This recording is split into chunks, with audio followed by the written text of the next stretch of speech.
시와 찬송과 신령한 노래들로 서로 화답하며 너희의 마음으로 주께 노래하며 찬송하며 범사의 우리 주 예수 그리스도의 이름으로 항상 아버지 하나님께 감사하며 그리스도를 경외함으로 피차 복종하라. 우리의 예배를 기쁘게 받으시는 하나님, 지난 한 주간도 고단한 인생길을 걸어갈 때 저희의 무거운 짐을 대신 져주시고 실족함 없이 평안한 중에 살게 하신 은혜에 감사를 드립니다. 창조주 하나님께 영광을 돌리는 이 시간, 거룩하고 신령한 예배를 드리게 하여 주옵소서. 예수님의 이름으로 기원 드립니다. 아멘.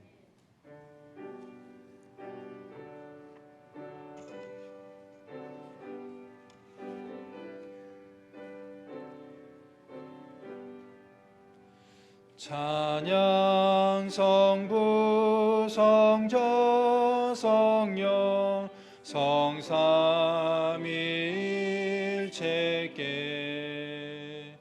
영원 무궁하기까지 영광을 돌리세. 영광을 돌리세. 아멘.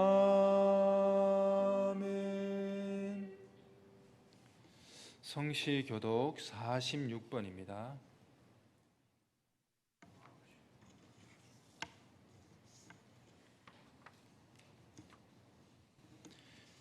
내 영혼아 여호와를 송축하라. 여호와 나의 하나님이여,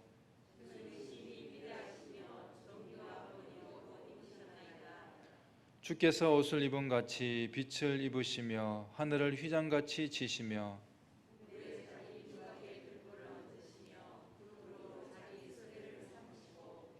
바람 날개로 다니시며 바람을 자기 사신으로 삼으시고 불꽃으로 자기 사역자를 삼으시며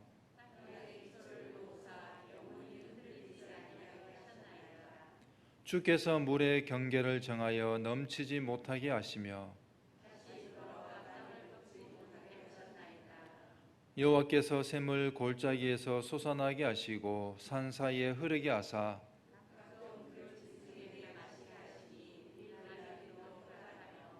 공중의 새들도 그 가에서 깃들이며 그가 그의 누각에서부터 산에 물을 부어 주시니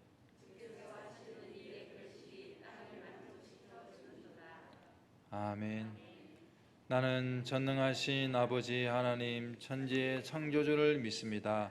나는 그의 유일하신 아들 우리 주 예수 그리스도를 믿습니다. 그는 성령으로 잉태되어 동정녀 마리아에게서 나시고 본디오 빌라도에게 고난을 받아 십자가에 못 박혀 죽으시고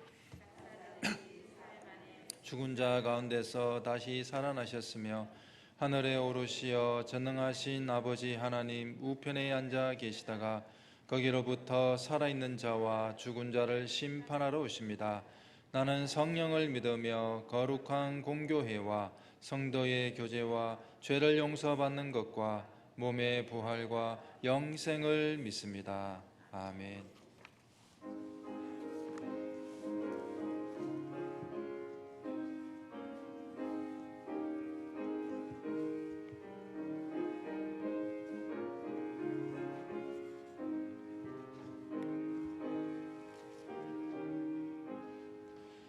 내 갈 길 멀고 밤은 깊은데 빛 되신 주 저 본향 집을 향해 가는 길 비추소서. 내 가는 길 달지 못하나 한 걸음씩 늘 인도하소서. 이전에 방탕하게 지낼 때에 교만하여 맘대로 고집하던 이제인 사하소서.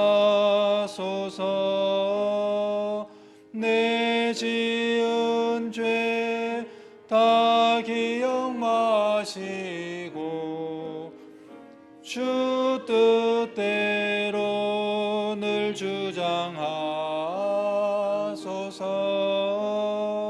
이전에 나를 인도하신 주 장래에도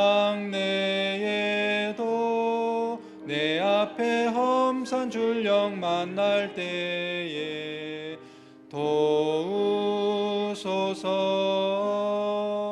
밤 지나고 저 밝은 아침에 기쁨으로 내 주를 만나리.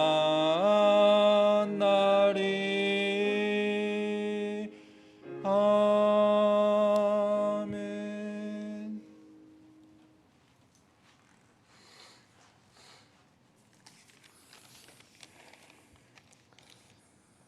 이 세상 우주 만물의 시간이 주인이시며 창조주 우리 하나님 아버지시여, 지치고 묻은 열대 표음 속에서 저희들의 믿음이 나태해지기 쉬운 계절이지만 상하지 않게 지켜 돌봐 주셨다가 오늘도 어김없이 이 우주에 새로운 하루가 찾아왔습니다.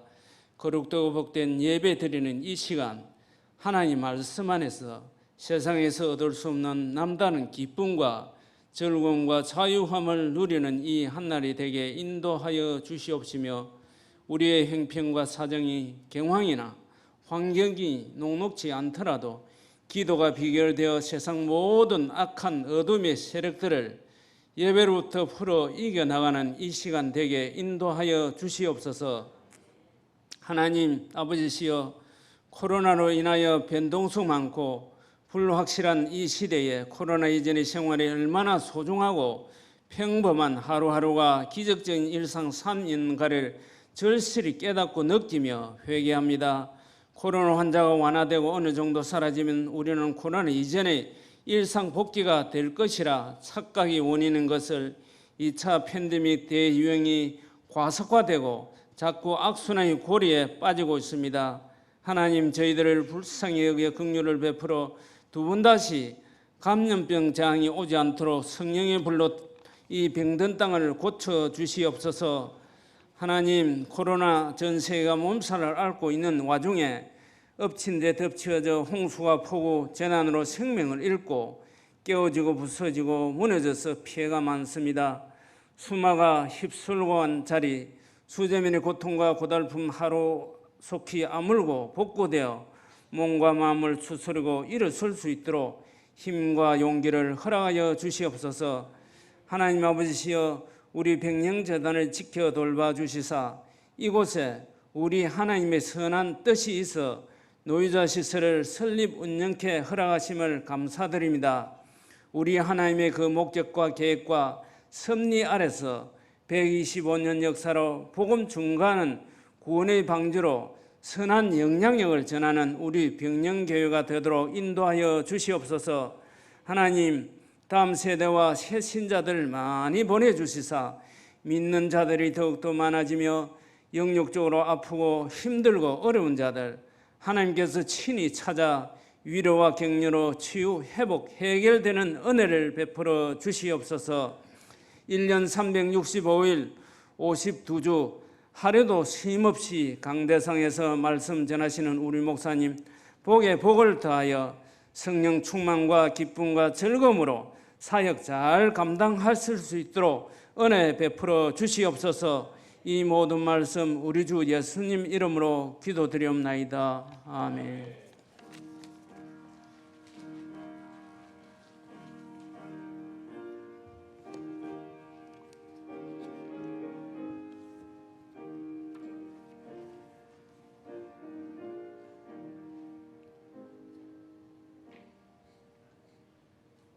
우리에게 주시는 하나님의 말씀은 창세기 35장 1절부터 5절까지의 말씀입니다. 구약 53면입니다. 제가 말씀을 받들어 봉독하겠습니다. 하나님이 야곱에게 이르시되 일어나 베델로 올라가서 거기 거주하며 내가 내 형 에서의 낯을 피하여 도망하던 때에 내게 나타났던 하나님께 거기서 제단을 쌓아라 하신지라. 야곱이 이에 자기 집안 사람과 자기와 함께한 모든 자에게 이르되 너희 중에 있는 이방 신상들을 버리고 자신을 정결하게 하고 너희들의 의복을 바꾸어 입으라. 우리가 일어나 베델로 올라가자.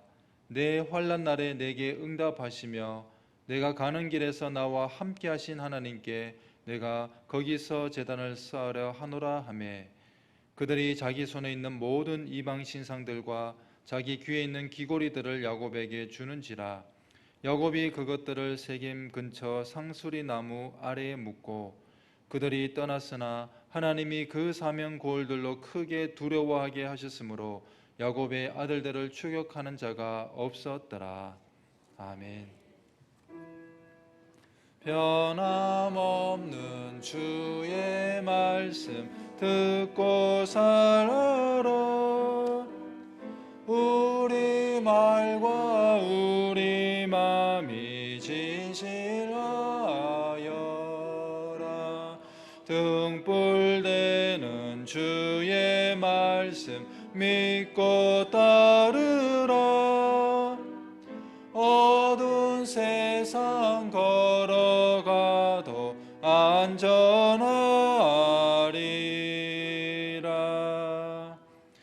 담임 목사님께서 이전에서 이후로의 삶이란 제목으로 말씀 전하실 때 많은 은혜 받으시기 바랍니다.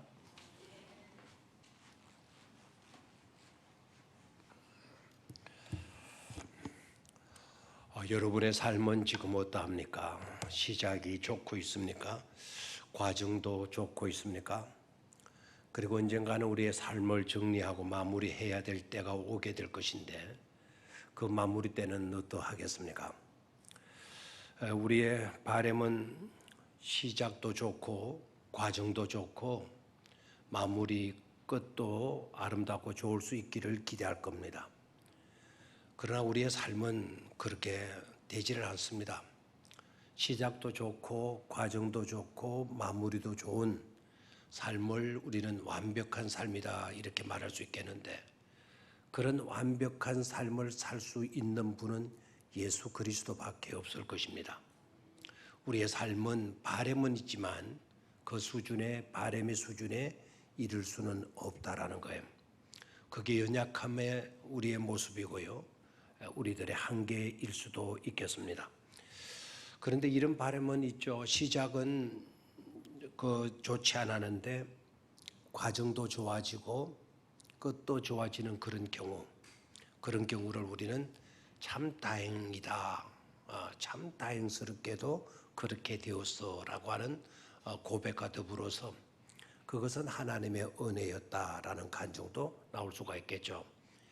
시작은 비록 그러했다 할지라도 과정이 좋아지게 되고 그리고 우리의 끝도 아름다울 수 있다고 한다면 그런 인생은 복된 인생이 되어질 것입니다. 그런데 정반대의 경우도 있죠. 시작은 괜찮았는데 과정도 어느 정도 괜찮았던 것 같은데 어느 날 뜻밖의 상황에 부딪히게 되면서 끝이 엉망진창이 되어져 버리는 그와 같은 경우가 있죠. 그 사람 참 잘 살았습니다. 그런데 말년에 가서 한마디로 형편없는 삶으로 전락되고 말았어요. 그럼 참 안타깝죠.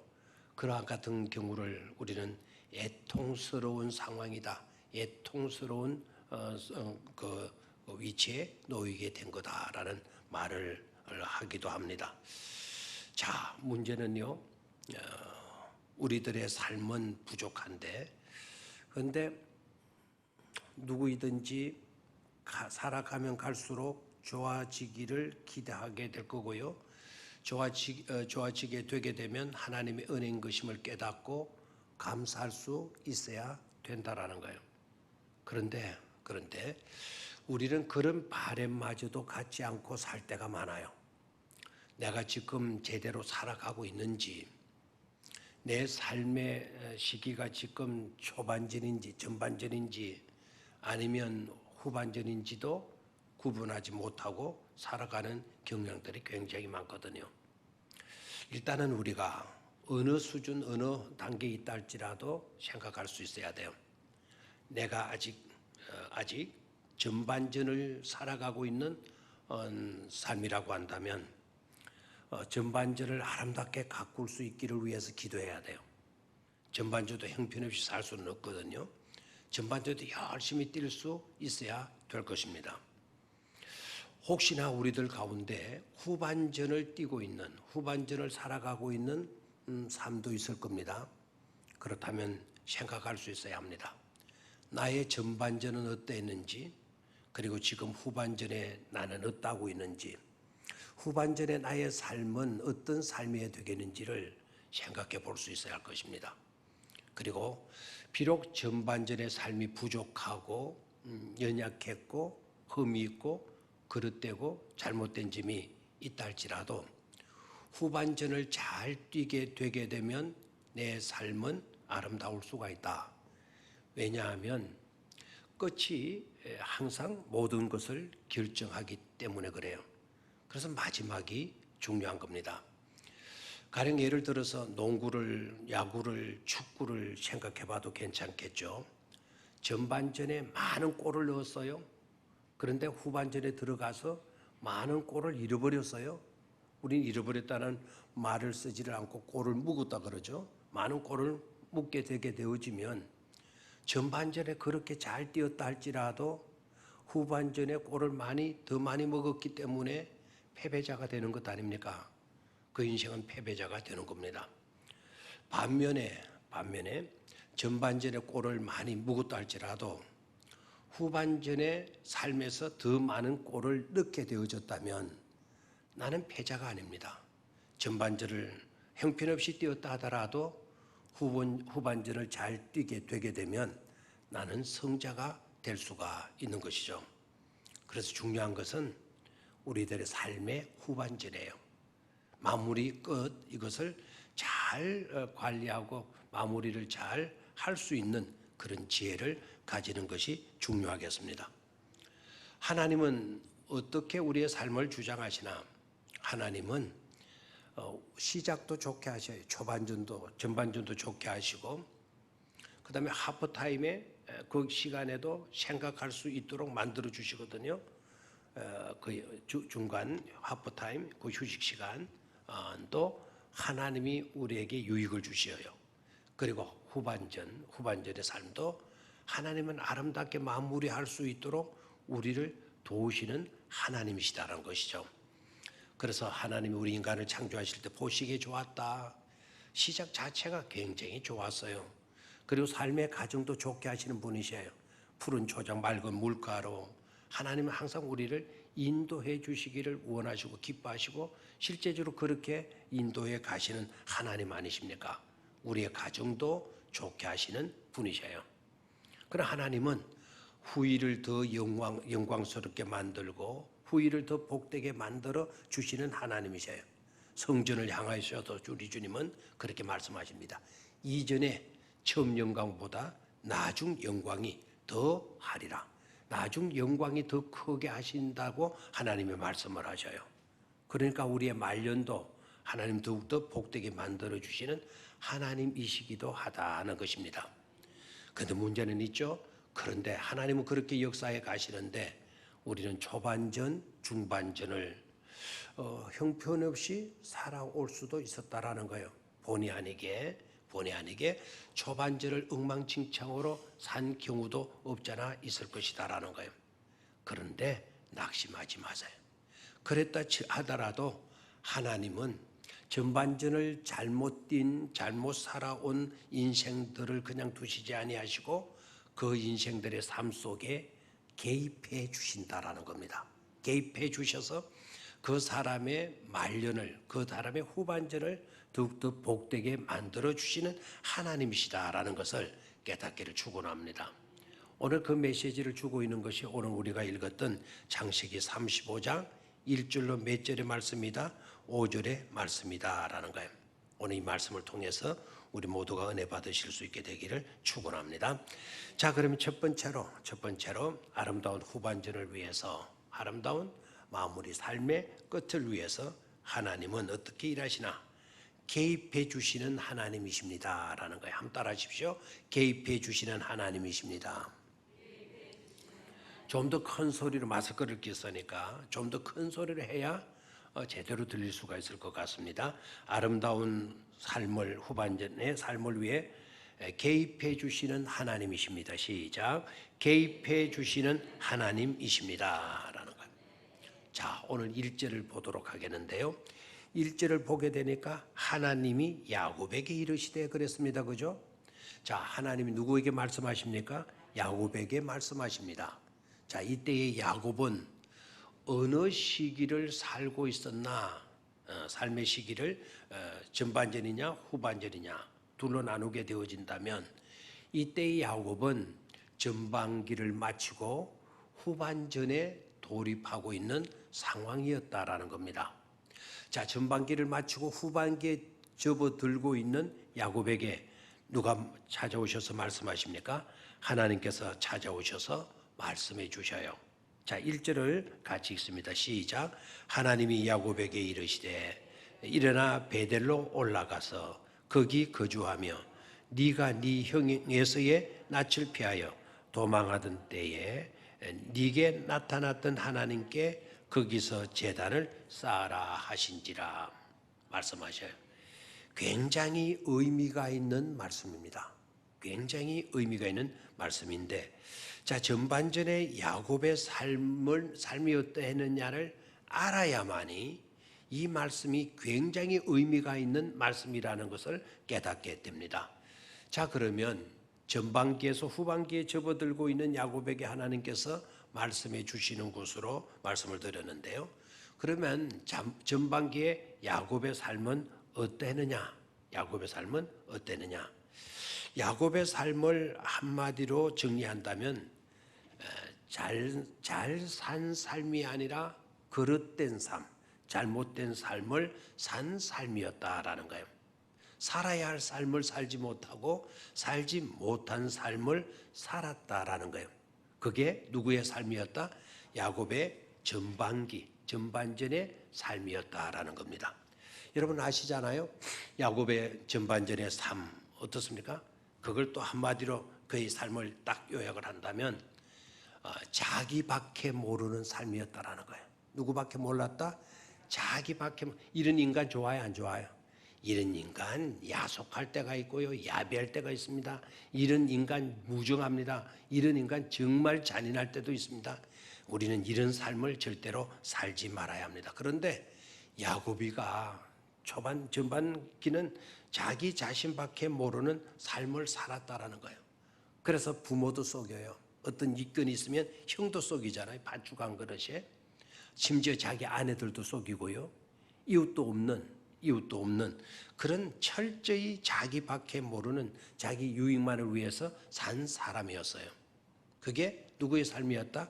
야곱의 후반기 전반기의 삶이었다라는 거예요. 무엇보다도 베델 사건 이후의 야곱은요, 더 안타까운 거는 베델 사건 아시죠? 형을 속이고 장자권을 취했으니까 나중에 예서가 그걸 알고 야곱을 죽이려고 하잖아요. 그래 야곱이가 개나리 보침 싸들고 도망을 가는데 날이 저물어졌을 때 한들판에서 돌을 베게 해가지고 너무 피곤한지라 잠을 잤죠. 잠을 잤는데 그때 천사가 나타나가지고 하나님 사자가 나타나가지고 오르락 내리락 사다리를 오르락 내리락 하는 광경을 목격하게 돼요. 꿈에서 깨본 거예요. 깨고는 내가 외로운 처량한 나그네 인생인 줄 알았더니 도망자 인생이지만 하나님께서 나와 함께 계셔 주셨구나. 이것이 바로 하나님의 전이로구나. 무사히 하나님께서 나를 지켜주시고 이곳으로 돌아오게 하신다면 나는 이곳에서 하나님께 뭐를 드리겠나이다? 11조를 드리겠나이다. 이렇게 약속했던 장소가 바로 베델 사건이에요.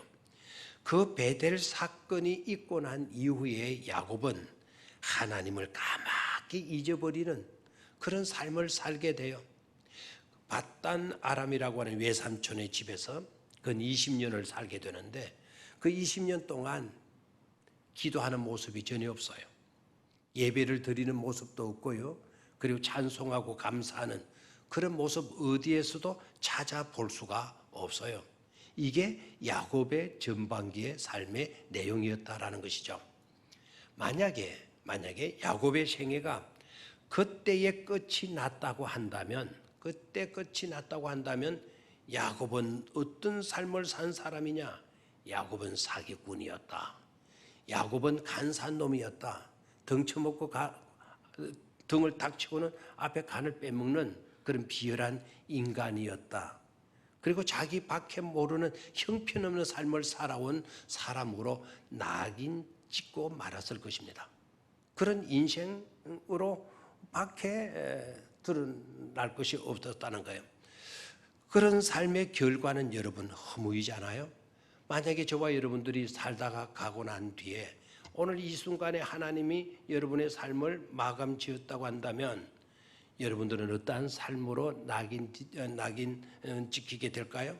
선한 사람, 자비한 사람, 온화한 사람, 인자한 사람, 참 믿음이 좋았던 사람, 사랑이 많은 사람, 인정이 많았던 그런 아름다운 평을 받을 수 있겠습니까? 참 믿음 좋은 사람이었다고 이런 평을 받을 수 있겠습니까? 아니면 지금 이 순간에 나를 하나님이 마침표를 찍게 만들었다면 나는 지금 어떤 삶으로 발견되어질까? 어떤 사람으로 낙인이 찍혀지게 될 것인가 생각해 보는 것도 중요할 것입니다.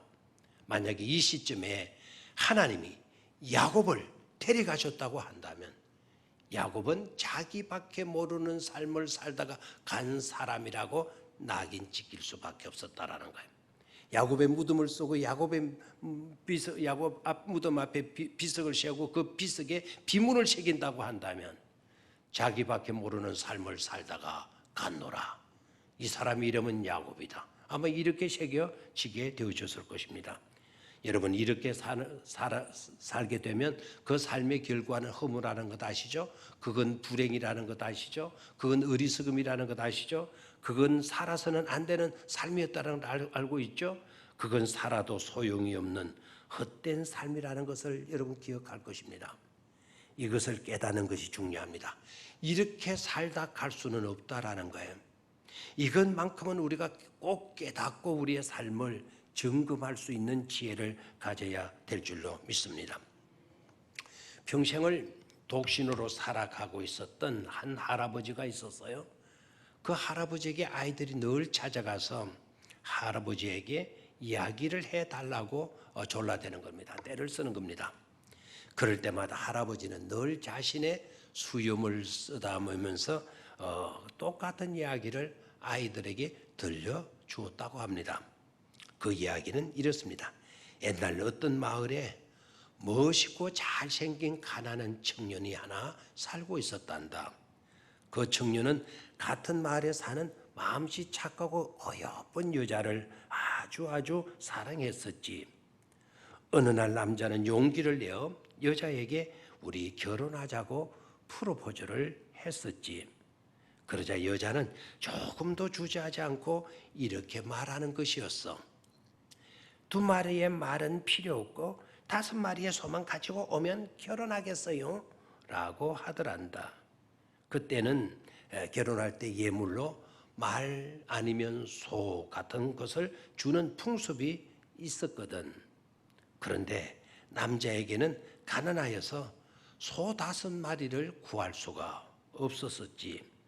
그래서 그 남자는 아직도 결혼도 하지 못하고 50년째 살고 있단다 라는 이야기를 들려주었어요. 그 이야기를 들으면서 아이들이 아주 안타까워하면서 했는데 그 아이들 가운데 한 아이가 그 이야기를 듣고는 대뜸 할아버지에게 말을 하는 겁니다. 할아버지, 2마리의 말은 필요 없고 그랬는데 그 말은 2말은 필요 없고 라는 뜻이잖아요. 그리고 5마리의 소만 가지고 오면 된다라는 것은 5마리니까 5이니까 오고 소니까 오소라는 말이 아닙니까? 그 말은 2말 말고 오소라는 뜻이 아니었습니까? 라고 말을 했어요. 그러자 할아버지의 눈에는 주르르 눈물이 쏟아지기 시작했다라는 거예요. 이제부터 이 이야기는요, 할아버지 눈물로 통하게 되었다고 합니다. 그 이야기의 주인공이 바로 누구였을까요? 이 아이들에게 이야기를 들려주던 할아버지 자신의 이야기였던 것이죠. 지혜가 없었다라는 겁니다. 지혜가 있었다고 한다면 그 어여쁜 자기가 사랑하는 여자와 결혼해서 행복하게 오손도손 잘 살아갈 수 있었을 것 아닙니까? 우리의 삶에 있어서도 뭐가 필요하다? 지혜가 필요하다라는 거예요. 그래서 하나님께서 우리에게 늘 당부하셔요. 너희 가운데 지혜가 부족하거들랑 그냥 잊지 말고 하나님께 모하여서 기도해라. 하나님께서 그 기도를 들어주셔서 후히 주신다. 후히 주시고 지혜를 구하는 사람의 기도를 절대로 꾸짖지 아니하신다라고 말씀을 하셨어요. 지혜를 가질 수 있게 되기를 축원합니다. 자, 하나님은 야곱의 삶, 이렇게 잘못되어지고 그릇된 삶을 살아온, 지혜가 모자는 삶을 살아온 야곱을 그냥 버려두시지 않으셨다. 그의 삶에 관심을 가져주시고 뭐 해주셨다? 개입해 주셨다라는 거예요. 아멘입니까? 뭐 해주셨어요? 개입해 주셨어요. 개입해 주셨다라는 증거가 바로 1절의 말씀이죠. 자, 그러면 1절 속으로 들어가 봅니다. 하나님이 야곱에게 이르시되 일어나 어디로 올라가서 베델로 올라가서. 자, 베델은 어떤 곳입니까? 베델은 하나님을 만났던 곳이죠, 그죠? 야곱이가. 그 베델의 이름의 뜻은 또 뭡니까? 하나님의 집이죠. 하나님의 집. 하나님의 집에는 누가 계시죠? 하나님이 계셔요. 자, 베델, 하나님이 계신 곳으로 올라가라고 말씀을 하셨고, 그리고 이어서 보십시오. 거기 뭐하며? 거주하며. 거기 거주하며. 거기는 어디죠? 베델이죠. 거기는 베델이고, 베델은 하나님의 집이죠. 네가 어디에서 거주하라는 거예요? 하나님의 집에서 거주하라는 겁니다. 그리고 이어서 또 볼까요? 하나님께 거기서 뭐 하도록 해라. 네게 나타났던 하나님께 거기서 뭐를 쌓아라? 제단을 쌓아라 그래서요. 거기서는 베델을 의미해요.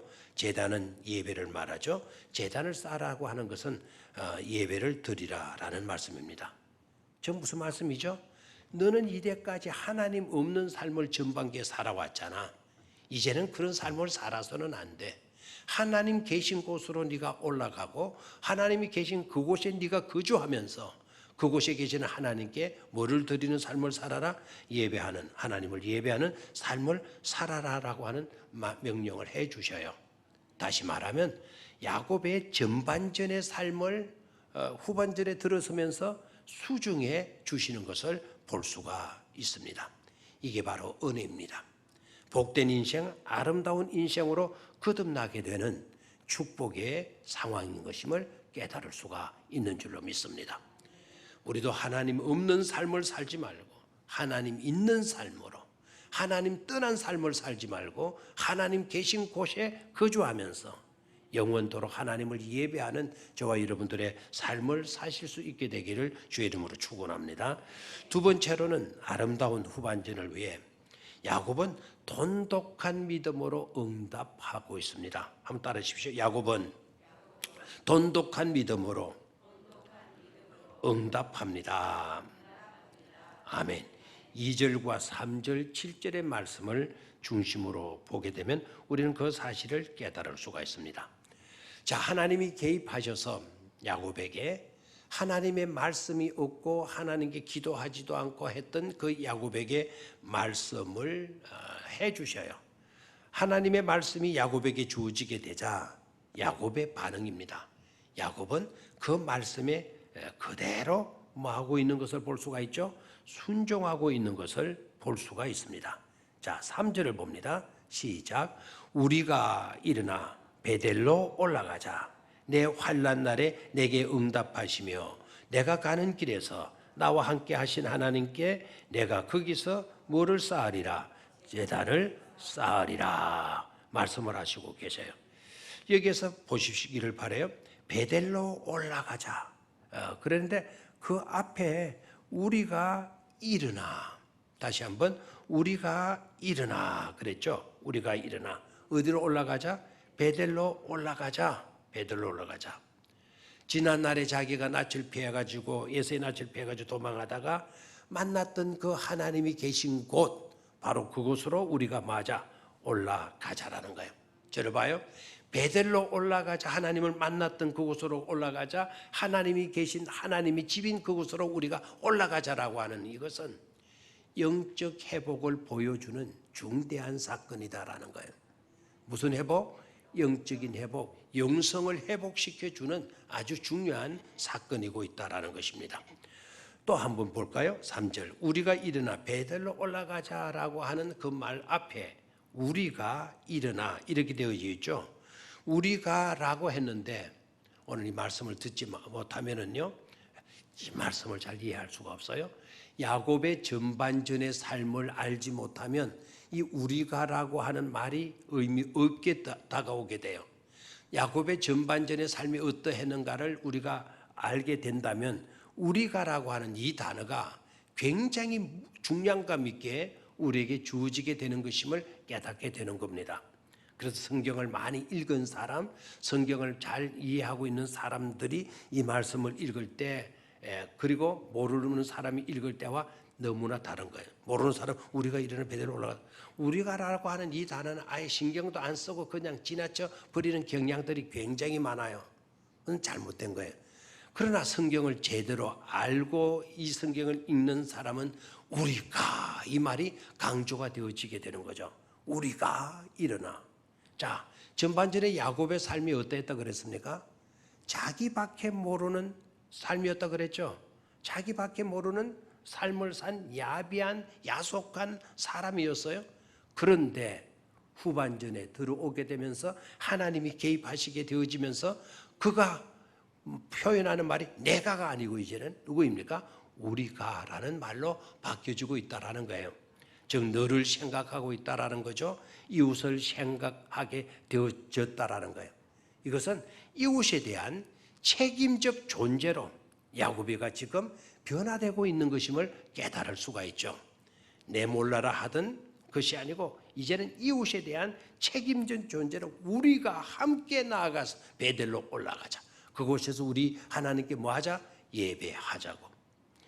야곱의 후반전의 삶이 영적 회복뿐만 아니라 이웃에 대한 책임적 존재로의 삶으로 변화되어진 것을 볼 수가 있습니다. 이렇게 이끄시고 이렇게 역사하시는 분이 누구이십니까? 하나님이시다 이거예요. 하나님은 이렇게 우리의 후반을 아름답게 만들어 주신다라는 것이죠. 아름답게 만들어 주시기 위해서 저와 여러분들의 삶 가운데서도 개입해 주시는 줄로 믿습니다. 이것이 축복이 아닐 수가 없는 것입니다. 마지막 세 번째로는 야곱은 가감하게 포기할 줄을 알았습니다라는 거 한번 따라해 주십시오. 야곱은 가감하게 포기할 줄을 알았습니다. 더 나은 후반의 삶을 살기 위해서 가감하게 포기할 것은 포기할 줄 아는 그런 사람이었다라는 것입니다. 4절을 같이 읽습니다. 4절 시작. 그들이 자기 손에 있는 모든 이방 신상들과 자기 귀에 있는 귀고리들을 야곱에게 주는지라 야곱이 그것들을 세겜 근처 상수리 나무 아래 묻고 그랬습니다. 그들이 자기 손에 있는 모든 이방 신상들과 자기 귀에 있는 귀고리들을 다 빼가지고 누구에게 주었다? 야곱에게 주었다. 그 야곱이가 그것을 다 거두어 가지고 자기가 입마에 포켓한 게 아니고 어디에다 묻어버렸다? 상수리 나무 아래 묻었다라는 겁니다. 들어봐요. 이때의 야곱의 상황, 삶이 어땠는가? 지금까지 야곱의 삶이 어땠는가? 너무나 하나님과는 거리가 먼 삶을 살았다라는 증거이죠. 그리고 하나님의 사람으로서 야곱은 3대 족장에 들어가는 사람이에요. 아브라함, 이삭, 야곱을 우리는 3대 족장이라 그래요. 족장들 그 종족에 있어서 대표가 되어지는 사람이다라는 것이죠. 3대 족장 가운데 한 사람인 야곱의 삶이 너무나 하나님과 동떨어진 삶을 살았다라는 거, 하나님의 사람이었지만 얼마나 형편없이 살았는가는 이 모습을 통해서 우리는 발견할 수가 있는 겁니다. 영향력을 하나도 끼치지 못해서 주변 사람에게 하나님의 사람으로서 끼쳐야 할 영향력 하나도 끼치지 못했다라는 것을 보여주는 구절이기도 해요. 주변 가까이 있는 사람들의 손에 뭐가 지어져 있다 그랬죠? 뭐가 지어져 있다 그랬어요? 모든 이방 신상들 말 나오잖아요. 4절 봐요. 그들이 자기 손에 있는 모든 뭐라 그랬습니까? 신상, 이방 신상들. 주변 가까이 있는 사람들의 손에 이방 신들을 쥐고 있었다라는 거예요. 이방 신들을 늘 놓지 않고 살았다는 겁니다. 그 말은 생활 중심이 다 누구였다는 거죠? 이방 신들이었다라는 거예요. 하나님의 사람과 같이 지내는 사람들인데 그 사람들의 손에는 이방 신들을 상징하는 그 신상들, 우상들을 손에 움켜쥐고 있었다라는 거예요. 그걸 액세서리 삼아서 갖고 다닌 것이죠. 드라빔 같은 것인데요. 드라빔. 예, 액세서리예요. 장신구예요. 여자들이 주로 많이 갖고 다니는 장신구인데 이게 어떻게 발전이 되어졌는가 하니까 이걸 점치는 데 사용하는 거예요. 그 장신구를 던져가지고 뒤집어지면 어떻고 바르게 되면 어떻고 뭐 이런 식으로 해서 점을 치는 그런 도구였다라는 거예요. 자, 그런 것들이 손에 쥐어져 있고 기에 귀고리들이 달리는데 그 귀고리들을 빼어가지고 야곱에게 주었다. 이 귀고리는 이스라엘 문화권에서는요, 장신구 이런 게 없어요. 사실은 이스라엘 문화권 속에서는. 왜 이 사람들은 유목민들이거든요. 양치는 사람들이기 때문에 멋부리고 뭐 이럴 겨를도 없어요. 이곳에서 저곳으로 떠다니고 부리는 곳들마다 양떼들을 이끌고 다녀야 되는데 그 장신구 같은 게 이들에게는 소용이 없는데 장신구들 귀고리 같은 걸 낀 사람들이 많았다는 겁니다. 그만큼 하나님과 동떨어져 있는 삶을 살아왔다는 것을 알 수가 있죠. 그런데 지금 어떠합니까? 야곱이가 하나님이 후반전의 삶에 개입되어지면서 야곱이가 우리 하나님께 나가서 예배를 드리자라는 이야기가 나오고 2절에 보니까 집안 사람과 자기와 함께 모든 자에게 이르되 너희 중에 있는 이방 신상을 버리고 자신을 정결하게 하고 너희들의 의복을 바꿔 입어라. 이 명령이 떨어진 거예요. 이제는 하나님의 사람으로서 영향력을 끼치고 있는 것을 보게 돼요. 하나님 외에 엉뚱한 이방신들 가지고 있는 것 이거 다 버려. 그리고 너희들 의복을 깨끗할 수 있도록 해. 우리가 어디로 올라갈 건데, 베드로 올라갈 건데 거기 가서 뭐 할 건데 하나님을 예배할 건데 너희들의 삶을 정결케 하라고 영향력을 끼치고 있는 것을 볼 수가 있지 않습니까? 자, 거기에서 자, 장신구들이 들어와 있고 이방 신상들이 들어와 있고 기구리들이 엄청나게 들어왔겠죠. 그것들을 몽땅 어디에다가 묻어버렸다? 세겜 근처 어디에다가 상수리 나무 밑에 묻었다 이렇게 되어져 있어요. 그러니까 야곱은 삶의 후반에 들어오면서 지금까지 그토록 움켜쥐고 살았던 비신앙적인 쓰레기들을 과감하게 포기하는 변화된 모습을 보여주고 있는 것이죠. 자, 그렇다면 상수리 나무 아래 묻었다라고 하는 이것이 갖는 의미가 또 뭐냐라는 거죠. 상수리 나무 아래 묻었다. 왜 떡갈나무는 안 되고 왜 소나무 밑에는 안 됐나요? 왜 상수리 나무 밑에 묻었다라고 성경은 표현할까요? 그냥 나무 밑에 묻어버렸다 이렇게 해도 되었을 건데 왜 상수리 나무라고 하는 이름을 지칭하고 있는 것일까요? 여러분 상수리 나무 아십니까? 상수리 나무 알아요? 왜 꿀먹은 벙어리가 됩니까? 굴밤나무는 알아요 그러면? 예, 굴밤나무가 상수리 나무과에 속합니다. 울산 사람들은 잘 구분 못하는데 왜 구분 못하는 거 싶었더니 도시 사람이니까 뭐라더라고요. 우리 같은 촌 사람은 상수리 나무와 그리고 꿀밤나무를 당장에 구분해요. 여러분 제가 한마디 말씀을 드리면 당장 알아요. 꿀밤나무와 상수리 나무는 사촌지간이에요. 한 집안 사람이에요. 굴밤나무는 약간 길쭉하게 생기면 굴밤나무고요. 약간 동그랗게 생기면 그거는 상수리나무 열매예요. 근데 그것도 이제 정확한 구분은 안 돼요. 나무 자체를 보면 알아요. 굴밤나무는 나무 잎이 좁아요. 상수리나무는 넙득넙득해요. 그래서 상수리나무 그 잎을 따가지고 모자도 만들고 해요. 모자도. 여러분들의 그런 모자가 있는지도 모르겠지만, 있는지도 모르시겠지만, 그런 모자를 우리는 만들어가지고는 왕가를 만들어가지고 시골에 소먹일 때 왕노릇하고 그래서요. 왕노릇을 하면 상수리 나무를 썼거든요. 잎으로. 그게 굉장히 성서적이더라고요. 상수리 나무 아래 그 모든 그 장신구들을 이방 신상들을 묻었다라고 하는 것은 상수리 나무가 갖는 의미 때문에 그래요. 상수리나무는 어떤 의미를 갖고 있나? 믿음의 조상 아브라함이 하나님의 부르심을 받고 가나안 땅으로 오게 되죠. 가나안 땅에 도착하게 되어졌을 때 하나님의 말씀, 이곳이 바로 내가 너에게 명령한, 내가 너에게 지시한 땅이다. 이 땅을 내가 너와 네 후손들에게 주게 될 거다. 하나님 말씀하셔요. 그 말씀을 딱 듣고 아브라함이 너무나 감사해서 하나님께 제단을 쌓아요.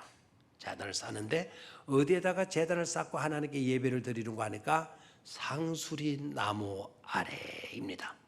근데 상수리 나무 아래는, 상수리 나무 밑에는 하나님께 뭐 했던 곳이라고요? 예배 드렸던 장소였다라는 거예요. 이 말씀이 잘 이해가 안 되거든. 창세기 12장 아브라함의 소명장이 12장이 나오잖아요. 소명장 전반부를 여러분 열심히 들여다 보시기를 바라요. 그러니까 상수리 나무 밑에 묻었다라는 것은 하나님을 예배하던 그 장소 밑에다가 뭐 해버렸다? 묻어버렸다. 그 말은 참 신은 누구이시다? 하나님이시고 후로는 하나님만을 예배하며 하나님의 은혜와 도우심으로 살겠습니다라고 하는 신앙의 결단의 고백이에요. 아멘입니까? 놀라운 축복이죠. 그런 삶을 하나님은 귀하게 여겨주시고 그런 삶을 하나님께서는 책임져 주시고 기뻐하신다는 사실입니다. 아름다운 후반전을 위해서 개입해 주시는 하나님의 은혜에 감사할 수 있게 되기를 축원합니다. 돈독한 믿음으로 순종하시기를 축원합니다. 신앙생활의 쓰레기들을 과감하게 치워버리는 살아온 생애보다 남아있는 생애가 더 축복된 삶이 되어지기를 주의 이름으로 축원합니다. 그렇게 살게 될 때 마지막 5절을 보도록 하겠어요. 시작. 그들이 떠났으나 하나님이 그 사면 고을들로 크게 두려워하게 하셨으므로 야곱의 아들들을 추격하는 자가 없었더라. 아멘. 하나님이 누구의 안전을 책임져 주셔요? 야곱의 산전을 책임져 주시는 것을 볼 수가 있습니다. 이런 축복이 따를 수 있게 되기를 주의 이름으로 축원합니다. 하나님 아버지, 우리의 전반전의 삶이 비록 부족하고 형편없다 할지라도 하나님 개입하여 주셔서 야곱의 삶을 아름답게 수정해 주었던 우리의 삶도 아름답게 변화시켜 주시옵기를 간절히 소원하고 기도합니다. 지금까지의 삶도 아름답게 가꿔야 되겠지만 후반전이 더 중요한 것임을 깨닫게 됩니다. 후반전을 잘 살아서 하나님 앞에 성자로 발견될 수 있게 하여 주시옵시고 하나님의 넘치는 복을 누리며 하나님 안에서 참된 안전함을, 평안함을 누릴 수 있게 하여 주시옵소서. 주 예수 그리스도의 이름으로 기도드리옵나이다. 아멘.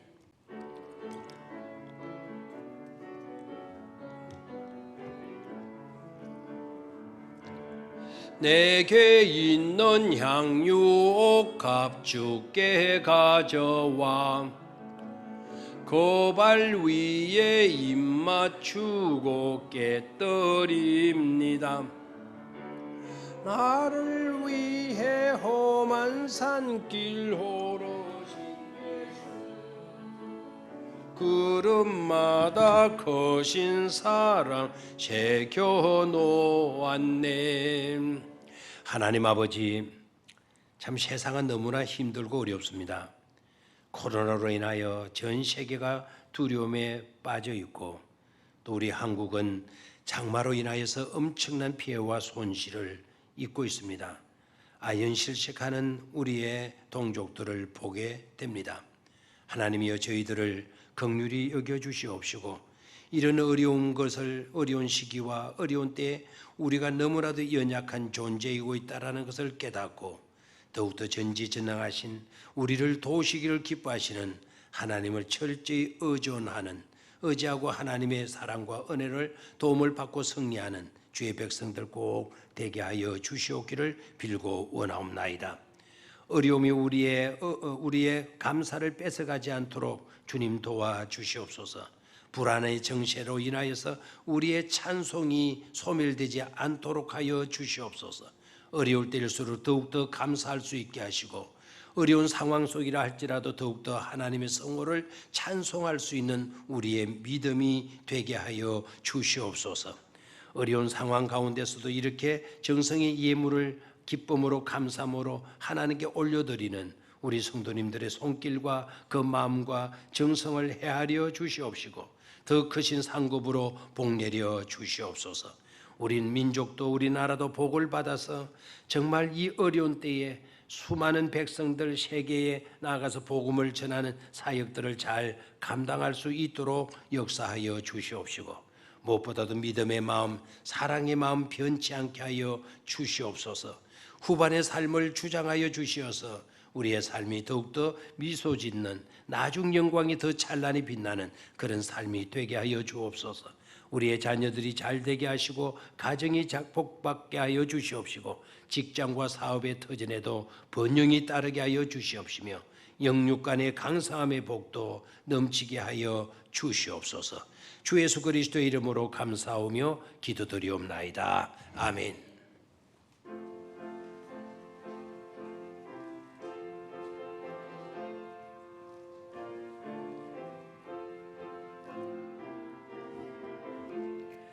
나 이제 주님의 새 생명 얻은 몸 옛것은 지나고 새 사람이로다.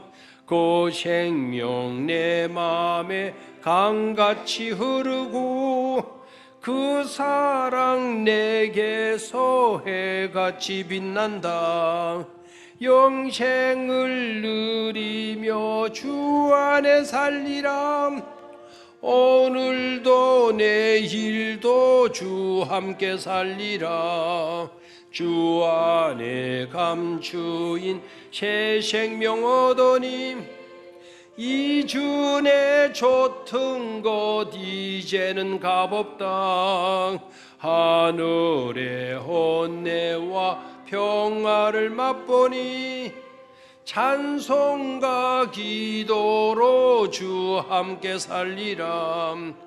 영생을 누리며 주 함께 살리름. 오늘도 내일도 주 함께 살리라. 산천도 조목도 새 것이 되었고 죄인도 원수도 친구로 변한다. 새 생명 얻은 자 영생을 누리니 주님을 모신 맘새 하늘이로다. 영생을 누리며 주 안에 살리라. 오늘도 내일도 주 함께 살리라. 주 따라가는 길 험하고 멀어도 찬송을 부르며 뒤따라가리니 나 주를 모시고 영원히 살리라. 날마다 섬기며 주 함께 살리라. 영생을 누리며 주 함께 살리라. 오늘도 내일도 주 함께 살리라. 아멘. 우리의 삶을 늘 윤택하게 하시고 복되게 만드시며 아름다운 삶의 변화로 더욱더 성숙하기를 기뻐하시는 주 예수 그리스도의 은혜와 우리의 삶 가운데 개입하여 주셔서 전반전보다 후반전을 더 아름답게 만들어 주시는 하나님 아버지의 그 크신 사랑하심과 성령님의 교통하심과 감동 감화하심이 이부 예배에 나와서 하나님을 예배하는 모든 주의 백성들 머리 위에와 이들의 자녀들과 가정과 직장과 사업의 터전 위에와 주님의 몸된 우리 병영 교회와 이 나라 이 민족 가운데 영원토록 함께 계시옵기를 간절히 축원하옵나이다. 아멘.